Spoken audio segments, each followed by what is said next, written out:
أعوذ بالله من الشيطان الرجيم.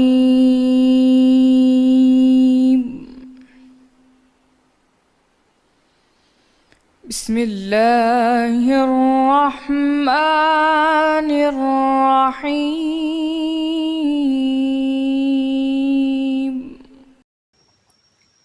مسلمانوں، تمہاری عورتوں میں جو بدکاری کا ارتکاب کر بیٹھیں ان پر اپنے لوگوں میں سے 4 شخصوں کی شہادت لو۔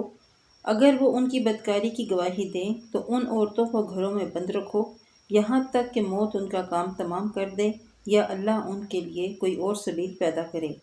اور جو 2 مرد تم میں سے بدکاری کریں تو ان کو ایذا دو، پھر اگر وہ توبہ کر لیں اور نیکوکار ہو جائیں تو ان سے درگزر کرو، بے شک اللہ توبہ قبول کرنے والا اور مہربان ہے۔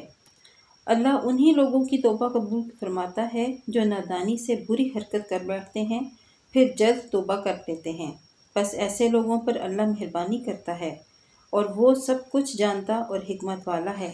اور ایسے لوگوں کی توبہ قبول نہیں ہوتی جو ساری عمر برے کام کرتے رہیں یہاں تک کہ جب ان میں سے کسی کی موت آ موجود ہو تو اس وقت کہنے لگیں کہ اب میں توبہ کرتا ہوں، اور نہ ان کی توبہ قبول ہوتی ہے جو کفر کی حالت میں مریں۔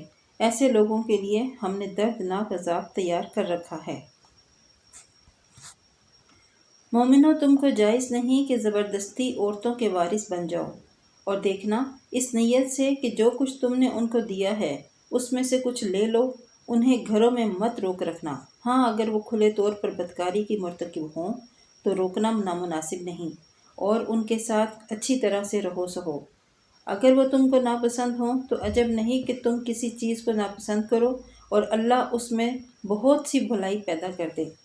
اور اگر تم ایک عورت کو چھوڑ کر دوسری عورت کرنی چاہو اور پہلی عورت کو بہت سا مال دے چکے ہو تو اس میں سے کچھ مت لینا، بھلا تم ناجائز طور پر اور صریح ظلم سے اپنا مال اس سے واپس لوگے؟ اور تم دیا ہوا مال کیوں کر واپس لے سکتے ہو جبکہ تم ایک دوسرے کے ساتھ صحبت کر چکے ہو اور وہ تم سے عہد واثق یعنی پختہ عہد بھی لے چکی ہیں؟ اور جن عورتوں سے تمہارے باپ نے نکاح کیا ہو ان سے نکاح نہ کرنا مگر جاہلیت میں جو ہو چکا سو ہو چکا۔ یہ نہایت بے حیائی اور اللہ کی ناخوشی کی بات تھی اور بہت برا دستور تھا۔ صدق اللہ